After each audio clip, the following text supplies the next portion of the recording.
Dr. Burton, tell us about when and where you first met Dr. Shelton. I first met Dr. Shelton in the 1960s when I visited his health school in San Antonio, Texas. I had been corresponding with Dr. Shelton since around about 1949, but it wasn't until the mid-60s that I had the opportunity of visiting his health school in San Antonio. And I must say that I owe a great intellectual debt to Dr. Shelton.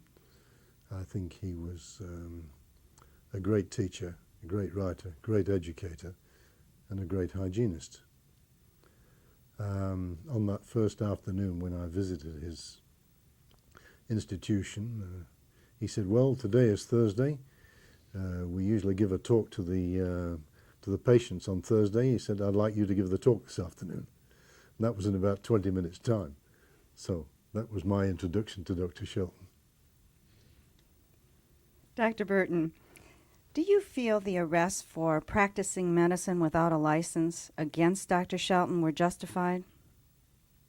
Certainly not.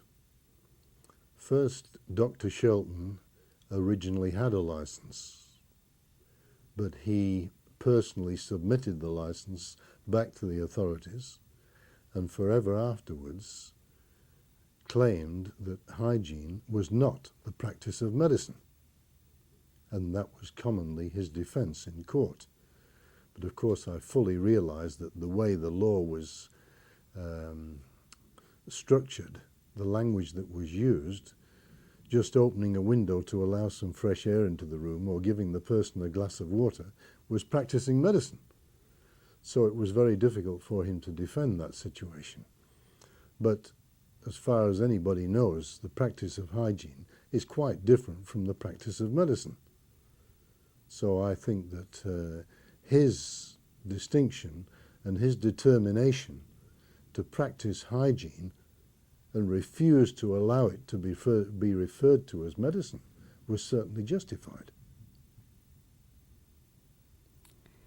Dr. Burton, what do you think was the driving force behind Dr. Shelton to continue his work despite his adversities with the law? I think it was the passionate belief in the hygienic principles, the fact that he really was committed to hygiene.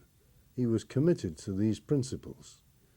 And despite the adversity he suffered, the prejudice criticism, the slander and bitterness that he experienced in dealing with associations and organizations, and particularly with the health authorities. But he was so committed that he was determined to see it through. And also he was a prolific writer. And obviously he ruffled some feathers with his writing, with his speaking, and with his magazine. But he was committed to health truth, shall we say. Could you summarize these principles that Dr. Shelton advocated? Well, it's probably a little bit difficult to summarize all the principles. They're fairly extensive, I suppose. But first of all, I suppose we would say that the living organism is self-constructing, self-defending, and self-repairing. Healing is a biological process, not an art or a science. It's something that you do for yourself, not something that somebody else does to you. There is the principle of a normal relationship between the living organism and the various materials and agencies which we provide to sustain and maintain life and elevate health. Food, air, water, sunshine, rest and sleep. These have a normal relationship to the body. Drugs, poisons, many of the therapies that are employed don't have a normal relationship to the body. Therefore, their use is questionable. There is the importance of attempting to assess causality in relation to illness. What are the causes? What it is that the person has been doing that they shouldn't have been doing? What have they not been doing that they should have been doing? How do we assess all of these things? These are some of the fundamental principles. I understand. Could you define fasting and explain the difference between fasting and starving? Certainly.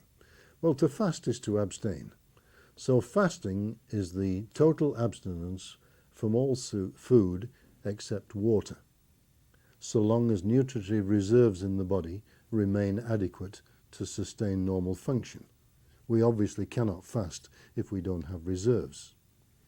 Now, when those reserves are exhausted, if at that time we fast or we don't eat, then we're starving. Starvation occurs when the body is out of its nutritive reserves. No longer are you fasting. You are then starving because you're breaking down vital tissue in the body.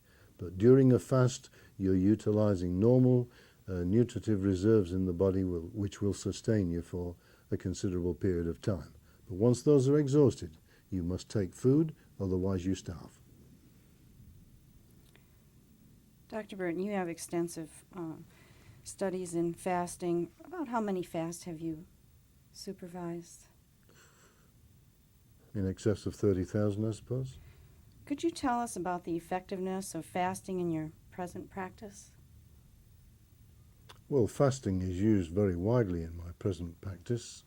Obviously, not everybody fasts, and people who do fast would have to be under supervision.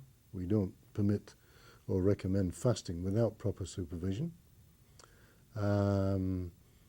Fasting, I think, it just affords the body an opportunity to restore some degree of normality. Not that the fast does anything, it's really a cessation of doing. It's doing nothing intelligently. And while the body is fasting, a lot of elimination takes place of various encumbrances. Tumors, growths, enlargements are utilized as nutritive reserves and may be reabsorbed or utilized. And the person's processes of recuperation become much more active. Their health is restored more quickly under the fasting state because it is like a profound physiological rest. Not that the body is actually in a state of suspended animation or anything like that, but a lot of the stimulation, a lot of the irritation, and of course a lot of the energy that is consumed in eating, digesting, absorbing and circulating food is conserved, and therefore there is greater energy, and the process of repair and recuperation take place at a more rapid rate. So it is indeed a process not only of regeneration, but of rejuvenation. In fact, in biology, it is only through fasting that rejuvenation actually takes place. There's no special treatment or special food you can take to rejuvenate, but rejuvenation does occur through fasting.